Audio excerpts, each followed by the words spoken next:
Dawuh Kanjeng Nabi berarti niki kula jenengan sedaya kalih Kanjeng Nabi niku dikongkon diutus nuru ilmu, dikongkon ngaji, dikongkon kekancan, dikongkon lungguh-lungguhan karo ulama. Mangkae bolak-balik kula sampaikan dumateng sampean kabeh, wong niku tengerane gampang. Kok enek wong ngomong ngerti atus kula ngeten iki nggih, niku kok masuk, artine kok ditampa ana ati kok kelbu.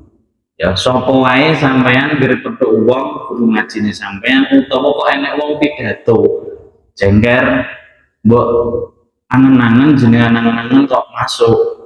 Oh iya bener, berarti wong niku mang lakoni. Ya, tengerane gampang ngono. Jenengan pokoknya neng golek guru, jenengan pokoknya neng golek ustad atau ulama lah. Nek wong niku ngendika kok no ati adem ayem, berarti wong niku ngakoni.